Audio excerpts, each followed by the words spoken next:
Hello guys, good morning to all. My name is Shivam Tyagi. Welcome to Study Funda. So here's the complete newspaper analysis of 4th August 2020. Let's start the session. Our first news is related to हाँ, ये NASA से space x जो है crew ऊपर से नीचे आ चुके हैं दोबारा। तो इसमें हमें क्या क्या जानना है बस उतना ही याद दिएगा। ये बहुत डिटेल में था लेकिन मैं जो जितना आपको बता रहा हूँ बस उतना ही जानिएगा।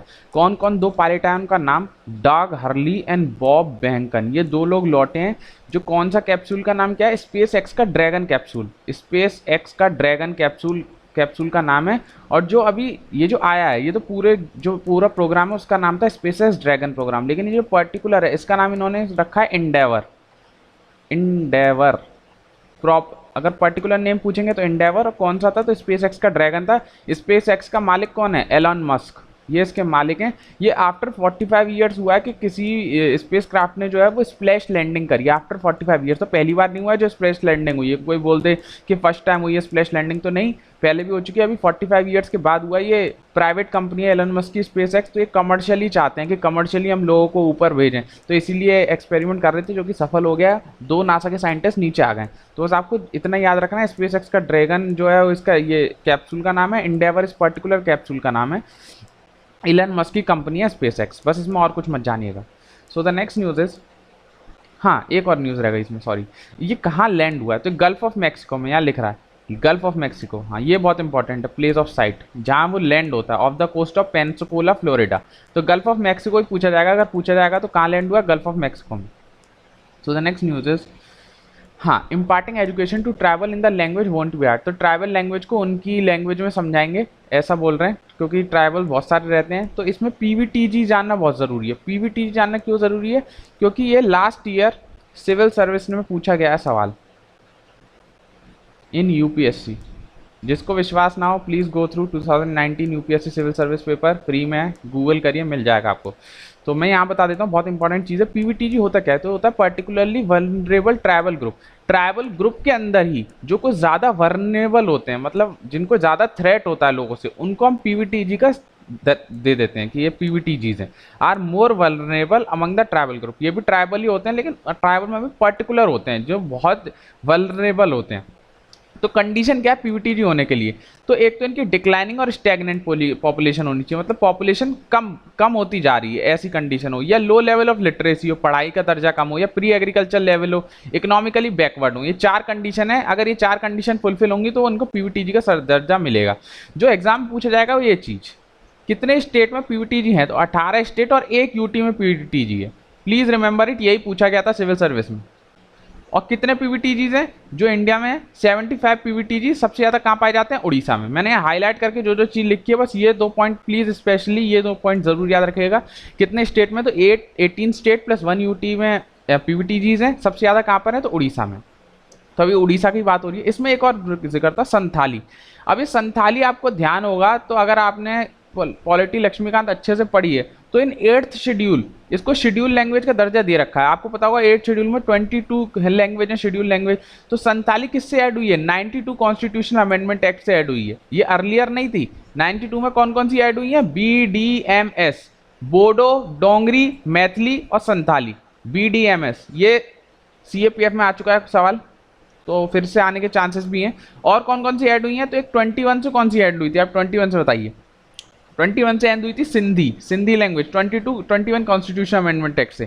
और 71 से हुई है KMN, कोंकणी, मणिपुरी और नेपाली।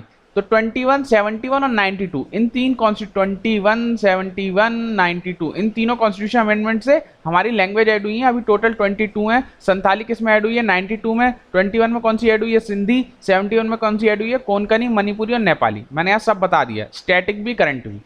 सो the next news is centre should repeal और ऑर्डिनेंस। अब ऑर्डिनेंस की बात हो गई, हमें इसमें और कुछ नहीं जानना है। ऑर्डिनेंस क्या है हमें ये जानना है। तो ऑर्डिनेंस कौन इशू करता है? तो दोनों इशू कर सकते हैं, प्रेसिडेंट ऑफ इंडिया भी इशू कर सकता है और गवर्नर भी इशू कर सकते हैं।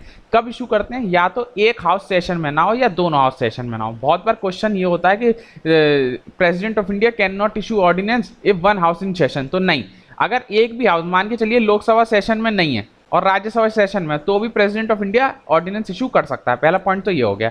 इसका टाइम कितना होता है, maximum validity 6 month and 6 week. 6 month कैसे, क्योंकि 2 कॉन्जिक्यूटिव सेशन के बीच का टाइम 6 महीने का होता है। मतलब विंटर सेशन और मानसून सेशन का मैक्सिमम टाइम पीरियड कितना होगा, 6 मंथ्स का होगा। और 6 वीक्स क्यों है, क्योंकि ऑर्डिनेंस जो है वो एक्सपायर हो जाएगा after 6 weeks once both house in session. अगर दोनों हाउस सेशन में आ गए तो 6 हफ्ते का टाइम होता है उस ऑर्डिनेंस को पास करने के लिए। अगर 6 हफ्ते के बीच में वो ऑर्डिनेंस पास नहीं होता तो वो एक्सपायर हो जाएगा। जब दोनों हाउस सेशन में आ जाएंगे, प्रेसिडेंट ऑफ इंडिया तो ऑर्डिनेंस पहले बना देगा। जब सेशन बैठेगा, जब पार्लियामेंट बैठेगा तो उससे 6 हफ्ते के अंदर वो ऑर्डिनेंस पे पास करना होता है। अगर पास नहीं करेंगे तो वो इनवैलिड हो जाएगा। तो तीसरा पॉइंट ये है, कॉन्स्टिट्यूशनल अमेंडमेंट नहीं कर सकते हम, ये इंपॉर्टेंट पॉइंट है। ऑर्डिनेंस में हम कॉन्स्टिट्यूशन को अमेंड नहीं कर सकते हैं। Ordinance route is envisages for immediate action, immediate action के लिए दिया जाता है। ये इमीडिएट एक्शन चाहिए कि इसके बिना काम नहीं चल सकता, तब ये करते हैं। लेकिन बहुत बार इसका मिसयूज हो जाता है, हमने देखा बहुत बार इसका मिसयूज होता है, लेकिन हम नहीं बोल सकते। अच्छा, किस में आता है प्रेसिडेंट ऑफ इंडिया इशू कर सकता है ऑर्डिनेंस, तो आर्टिकल 123 में आता है। गवर्नर का किस में आता है, तो आर्टिकल 213 में आता है। देखिए उल्टा है, 1 2 3 2 1 3 ऐसे याद कर लीजिए। ये प्रेसिडेंट ऑफ इंडिया के लिए है, ये गवर्नर के लिए। और ये एड एंड एडवाइस चाहिए, इसमें एड एंड एडवाइस चाहिए ही। कैबिनेट मिनिस्टर या काउंसिल ऑफ मिनिस्टर की वो प्रेसिडेंट ऑफ इंडिया को एड एंड एडवाइस करेंगे तभी ऑर्डिनेंस आएगा। और विड्रॉ भी कर सकता है प्रेसिडेंट चाहे तो, मतलब उसने अगर ऑर्डिनेंस पास कर दिया और उसे चाहिए, लग रहा है कि ये सही ऑर्डिनेंस नहीं है, तो उसे वापस ले सकता है। तो मैंने आपको पूरा ऑर्डिनेंस के बारे में बता दिया। फिर भी आप गो थ्रू द लक्ष्मीकांत में आप जाएंगे तो ये प्रेसिडेंट ऑफ इंडिया के चैप्टर में आपको मिल जाएगा, ordinance power of the President of India, उसमें सब डिटेल में। वैसे तो मैं यहाँ बहुत डिटेल में आपको बताऊँ। सो the next news is talk. इसमें एक जिक्र हो गया था हूच, हूच अभी क्या हो गया, हूच इवेंट हो गया। तो इसमें हूच एक्ट पता होना चाहिए, हूच इवेंट क्या हुआ है। तो इसमें 100 लोग मर गए। कहाँ पर मर गए, पंजाब में मर गए। क्यों मर गए, क्योंकि इन्होंने लिकर कंज्यूम कर ली थी, इलिसिट लिकर।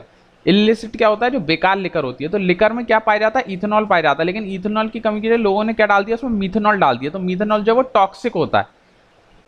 तो क्या क्या कर सकता है, टिश्यू डैमेज कर सकता है, ब्लाइंडनेस कर सकता है। और ये क्यों डालते हैं मिथेनॉल, क्योंकि ये थोड़ा लेस एक्सपेंसिव होता है, इथेनॉल जो मोस्ट एक्सपेंसिव होता है। तो हमें इतना नहीं जानना क्या था क्या नहीं था, बस हमें जानना हूच में क्या हो गया, हूच इवेंट क्या है। तो इसमें 100 लोग मर गए by drinking illicit liquor in Punjab. बस इसमें और कुछ नहीं जानना है। सो द नेक्स्ट न्यूज़ इज, हाँ ये आज आर्टिकल आया है ऑन जम्मू एंड कश्मीर। क्यों कि आज आर्टिकल, क्योंकि आज आर्टिकल 370 को 1 साल कंप्लीट हो गया। तो आज जितने एडिटोरियल हैं वो आर्टिकल 370 पे थे। फिर मैंने सोचा चलो, इम्पोर्टेंट नहीं था लेकिन मैंने सोचा चलो आपका थोड़ा बढ़ाया जाए नॉलेज। अब देखिए, जो भी मैं इसमें बताऊंगा, ये डिस्क्लेमर मैं दे रहा हूँ, जो भी मैं इसमें बताऊंगा मेरा एक भी शब्द नहीं है, जो भी है वो इसमें लिखा है अकॉर्डिंग टू हरपन जैकब, इनके अकॉर्डिंग मैं बोल रहा हूँ। हैप्पी मोहन जैकब इनका नाम है, बहुत अच्छे स्कॉलर हैं। तो ये जो लिखे हैं वही मैं यहाँ समझा रहा हूँ, मेरा यहाँ कोई शब्द नहीं है। लोग दिल पे ले लेते हैं कि सर आपने ऐसा क्यों बोल दिया, तो इनके वर्ड से मेरा कोई वर्ड्स नहीं है इसमें। तो मैं समझाता हूँ इन्होंने क्या बोला है। इन्होंने बोला आर्टिकल 370 एक मिथ है। मिथ मतलब एक झूठ है। कैसे बोला जाता है, article 370 was the root cause of terrorism in Jammu and Kashmir.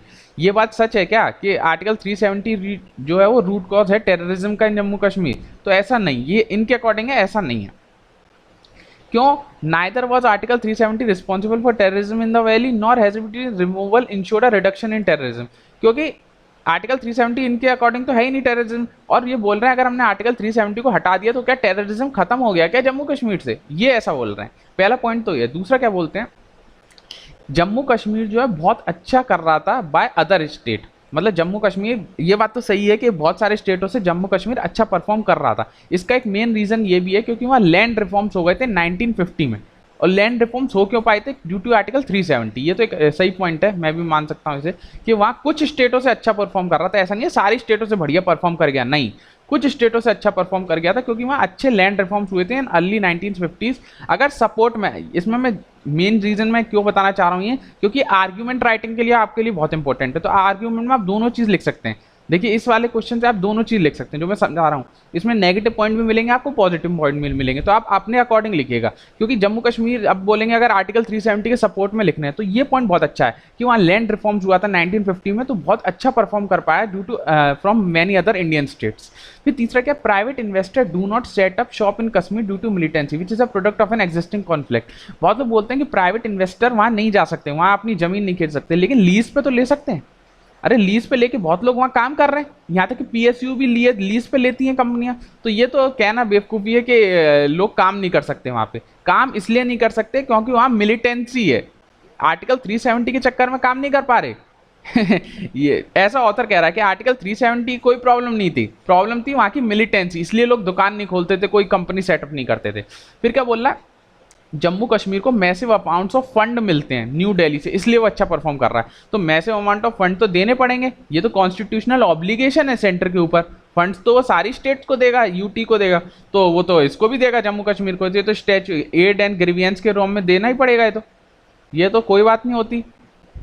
फिर क्या बोलता है, ये आप लाइन कहीं भी यूज कर सकते हैं, इसीलिए मैंने अंडरलाइन भी कर दी।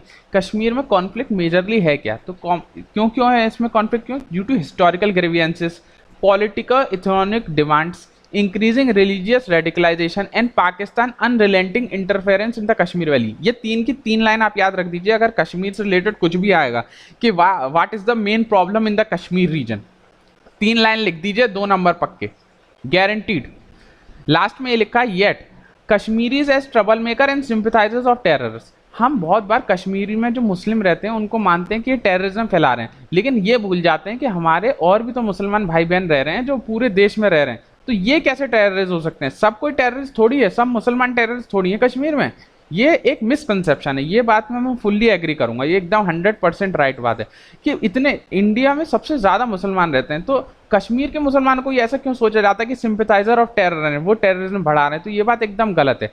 Kashmir is a crown of our country. सबसे अच्छी बात तो ये है कि, और हमें ऐसा सोचना ही नहीं चाहिए, वहाँ के लोगों को भी ऐसा नहीं सोचना चाहिए कि हम इंडिया के पार्ट नहीं है, और इंडिया के लोगों को तो ऐसा कभी ना सोचते हैं ना सोचेंगे। वहाँ का कोई देखते हैं तो कश्मीर यार कैसे सोच सकते हैं, इंडिया का इतना क्राउन है हमारा। तो मैंने आपको यहाँ डिटेल में आपको सब कुछ बता दिया, आप इसमें से दोनों पॉइंट निकाल सकते हैं फॉर योर आर्ग्यूमेंट्स, और कोई नीचे चाहे तो लिख भी सकता है, मैं उसको रिव्यू कर सकता हूँ, पर कोई लिखेगा नहीं, ऐसा है नो, मैं बहुत बार बोल चुका हूँ, कोई लिखता है नहीं। कोई नहीं, चलिए नेक्स्ट न्यूज़ पे चलते हैं। हाँ, प्रॉफिटेरिंग ड्यूरिंग अ पेंडेमिक। तो बहुत ही अभी पेंडेमिक चल रहा है, कोविड, तो बहुत लोग क्या कर रहे हैं कि हर चीज़ पैसा बढ़ा दे रहे हैं। खाने का सामान लेने जाओ तो महंगा कर दिया, एम्बुलेंस को बोलो तो वो इतना चार्ज कर रही है कि भगवान जाने कितना चार्ज कर रही है। तो ये एक पेनल्टी है, इस पर पीनल ऑफेंस है। तो किसके अंदर ये जो ऑफेंस है, पनिशेबल ऑफेंस है अंडर डिजास्टर मैनेजमेंट एक्ट 2005। कुछ भी रिलेटेड हो आप ये याद कर लीजिए, डिजास्टर मैनेजमेंट एक्ट 2005, ये सब जगह काम करेगा आपके लिए।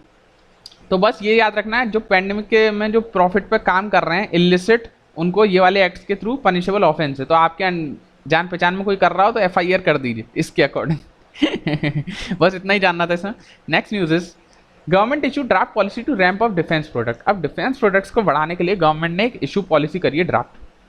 क्या बोल रहे हैं कि हमें जो मैन्युफैक्चरिंग है, जो टर्नओवर, मैन्युफैक्चरिंग का जो टर्नओवर है इन डिफेंस सेक्टर, उसे हमें 25 बिलियन तक ले जाना है, 25 बिलियन तक टर्नओवर बढ़ाना है, और एक्सपोर्ट्स हमें 5 बिलियन तक बढ़ाना है। टर्नओवर कितना, 25 बिलियन डॉलर्स में है ये सब, और जो एक्सपोर्ट्स है वो कितना बढ़ाना है, 5 बिलियन। कब तक बढ़ाना है ये इंपॉर्टेंट है, 2025, ये बहुत इंपॉर्टेंट चीज़ है, कब तक बढ़ाना है, 2025 तक। ये कौन बना रहा है ड्राफ्ट, तो ये और ध्यान रखिएगा, इसे बनाता है डेप्ट, वो डेप DPEPP, हाँ ये होता है DPEPP। तो इसकी फुल फॉर्म क्या है, defence production export and promotion policy for public feedback. Defence production and export promotion policy इसकी फुल फॉर्म है।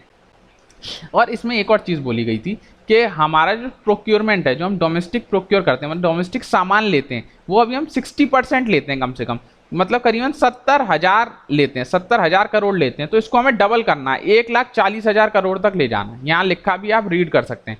जो अभी हमारा शेयर है जो हम लेते हैं डोमेस्टिक मार्केट से, केवल 70,000 करोड़ है, उसको हमें डबल करना है 1,40,000 करोड़। और पिछले हफ्ते ये भी बोला गया था कि FDI हमने 74% अलाउ कर दिया, आपको पता होगा, तो मैं बहुत बार बता चुका हूँ, FDI foreign direct investment defence sector में 74% अलाउ कर दिया गया है। और इसके लिए एक आप याद रख सकते हैं, गोको मॉडल भी है, GOCO model for procurement of defence. GOCO model क्या होता है, government operated, government owned, contract operated. Government own करती है उस सेक्टर को, डिफेंस सेक्टर को गवर्नमेंट ओन करती है, और कॉन्ट्रैक्ट उसको चलाते हैं। कॉन्ट्रैक्ट मतलब प्राइवेट कंपनियां उसे चलाएंगे, अंडर PPP बोल सकते हैं, जैसे PPP तरह का है। तो गोको मॉडल किससे रिलेटेड, अगर कोई पूछ ले गोको मॉडल, तो प्रोक्योरमेंट होता है इसमें डिफेंस सेक्टर का। ये भी एक इंपॉर्टेंट है, लास्ट मंथ की न्यूज़ है गोको मॉडल, तो इसलिए मैंने यहाँ बता दी, इधर कहीं नहीं मिलेगी आपको ये सब चीज़ें। सो द नेक्स्ट न्यूज़ इज हाँ, ये एक हमारे आयरिश के नोबल विनर थे, इन्होंने नोबल पीस प्राइज दिया जाता, तो ये मर गए। तो पर्सन इन न्यूज़ से बहुत इंपॉर्टेंट क्वेश्चन है, क्योंकि इनको नोबल पीस प्राइज मिला था, इसलिए बहुत इंपॉर्टेंट है। तो जॉन ह्यूम, ये कहाँ के हैं? ये आयरिश के पॉलिटिकल लीडर है, आयरिश कंट्री के हैं। इन्हें नोबल पीस प्राइज मिला था 1998 में। क्यों मिला था? क्योंकि इन्होंने वायलेंस खत्म करा दी थी इन ब्रिटिश प्रोविंस में।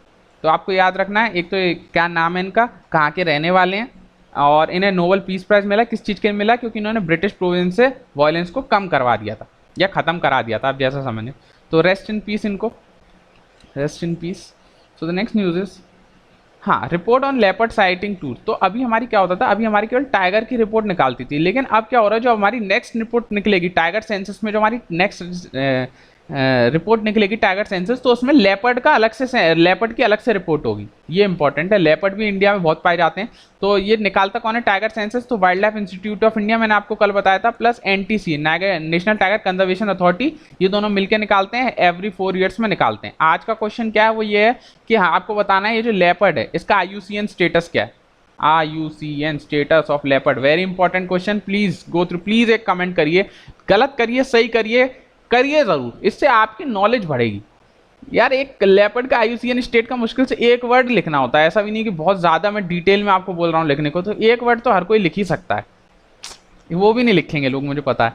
So the next news is, हाँ, ये मैंने कल क्वेश्चन पूछा था, लीडर ऑफ अपोजिशन, तो बहुत लोगों ने सही आंसर दिया, लेकिन मैं इसमें कुछ अलग बात आपको बताना चाहता हूँ। तो लीडर ऑफ अपोजिशन के लिए कितना रिक्वायरमेंट है? 1/10 रिक्वायरमेंट है, 1/10, सही बात है।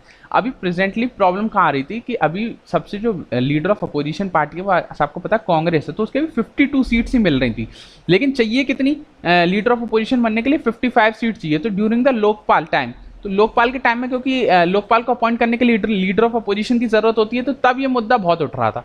तो 55 सीट्स भी नहीं थी। तो ये कहाँ लिखा गया लीडर ऑफ अपोजिशन? कहीं कॉन्स्टिट्यूशन में लिखा गया है क्या लीडर ऑफ अपोजिशन के बारे में? तो नहीं, लीडर ऑफ अपोजिशन के बारे में लिखा गया सालो एक्ट, शॉर्ट फॉर्म मैंने ऐसे याद कर लिया, सालो एक्ट है 1977 का, इसके अंदर लिखा गया लीडर ऑफ अपोजिशन के बारे में। तो सालो एक्ट क्या है? Salary and allowance of leader and opposition, salary and allowances of leader of opposition act 1977। तो कोई पूछे लीडर ऑफ अपोजिशन को कॉन्स्टिट्यूशन में कहीं मेंशन है? तो नहीं, किस में मेंशन है? सालो एक्ट 1977 में मेंशन है। अच्छा, लीडर जो रूलिंग पार्टी का होता है उसे क्या बोलते हैं? Leader of ruling party, leader of ruling party, इसका भी कहीं मेंशन नहीं है। अगर कोई बोले कि लीडर ऑफ अपोजिशन तो मेंशन नहीं है, तो लीडर ऑफ रूलिंग पार्टी तो मेंशन होगा? तो नहीं, लीडर ऑफ रूलिंग पार्टी को हम लीडर ऑफ हाउस भी बोल देते हैं बहुत बार, लीडर ऑफ हाउस, तो इसका भी कहीं मेंशन नहीं है। ये सब रूल्स ऑफ लोकसभा में मेंशन है, इसके बारे में भी रूल्स ऑफ लोकसभा में। कॉन्स्टिट्यूशन में ना लीडर ऑफ रूलिंग पार्टी के बारे में कुछ है, ना लीडर ऑफ अपोजिशन के बारे में। लीडर ऑफ अपोजिशन का कहाँ जिक्र है? सालो एक्ट में। लीडर ऑफ रूलिंग पार्टी का कहाँ है? रूल्स ऑफ लोकसभा में। एक और चीज, ये जो 1/10 वाला जो प्रोविजन है, ये कहीं सालो एक्ट में नहीं लिख रहा है। सालो एक्ट में तो बस ये लिख रहा है जो सबसे बड़ी पॉलिटिकल पार्टी होगी उसका जो लीडर होगा वो लीडर ऑफ अपोजिशन बन जाएगा। तो 1/10 का प्रोविजन तो कहीं लिखा ही हुआ ही नहीं है मेन बात के। लेकिन अगर आपके एग्जाम में आएगा तो आप 1/10 टिक करिएगा, वो सही आंसर है। अब ये सुप्रीम कोर्ट में मैटर चल रहा है, अभी पता नहीं क्या आएगा इसके बारे में, अभी लंबा चलेगा। लेकिन सालो एक्ट में कहीं नहीं लिख रहा है 1/10 के बारे में। सालो एक्ट में तो बस ये लिख रहा है जो सबसे बड़ी पॉलिटिकल पार्टी होगी उसका जो लीडर होगा उसे हम लीडर ऑफ अपोजिशन मान सकते हैं। 1/10 फिर भी आप याद रख सकते हैं। और ये 55 चाहिए आपको। पिछली बार सिविल सर्विस में क्वेश्चन भी था कि how much quorum is required for the leader of opposition, उसमें ऐसे लिखा था कोरम के बारे में, तो उसमें 1/10 आपको पता है सबको लिखना ही था, तो वहाँ निकालना पड़ रहा था। So the next news is I think are over. हाँ, so I hope you like my lecture, please like share and subscribe. एक लाइक एक शेयर। कल तो शायद सब लोग राखी बना रहे रक्षाबंधन था तो सब बिजी थे मेरे को लगता है, इसलिए लोगों ने कम वीडियो देखी। खैर कोई बात नहीं, त्यौहार है, मनाना चाहिए, भाई बहन का अच्छा त्यौहार है, तो कोई बात नहीं। आज से आप पढ़ाई शुरू करिए, आज से अच्छे देखिए वीडियो। जो भी दिक्कत है, जिन्होंने कल की वीडियो नहीं देखी वो कल की वीडियो प्लीज़ देख लें, काफ़ी अच्छी न्यूज़ उसमें भी कवर हुई है। और आज 9:30 बजे लाइव सेशन होगा। अगर आप टेलीग्राम पे हैं तो आपको नोटिफिकेशन तो पहले आ गई होगी। शाम को 9:30 बजे क्या कहते हैं लाइव सेशन चलेगा। तो जिनको जो भी डाउट्स हैं प्लीज़ आस्क करिएगा, सर लेंगे, तो सर से पूरी क्लास लीजिएगा। और मेरे से जो भी डाउट है वो आप नीचे कमेंट सेक्शन में बोलिए, मैं आपके कमेंट सेक्शन में आपके डाउट क्लियर कर दूंगा। और जो आपके नॉर्मल डाउट हैं वो आप सर से आज शाम को पूछ सकते हैं। 9:30 बजे अच्छी क्लास होगी, प्लीज़ ज्वाइन करिएगा सब लोग। और प्लीज़ एक लाइक एक शेयर। और कोई भी दिक्कत है, मेरा लेक्चर ख़राब लग रहा है या सही लग रहा है, वो आप अपने नीचे बता सकते हैं। जिनको खराब लग रहा है वो प्लीज़ ज़रूर बताएं, जिनको अच्छा लग रहा है वो तो मैं समझ रहा हूँ, लेकिन जिनको खराब लग रहा है उन्हें क्या खराब लग रहा है वो प्लीज़ नीचे बताएं, और जितने लोग नए हैं वो सब्सक्राइब कर लें। तो थैंक यू ऑल। मैं बेकार चीज़ है, कल से मैं इतना सब बोलूँगा नहीं, इससे अननेसेसरी टाइम वेस्ट होता है आप लोगों का। So thank you all, bye bye.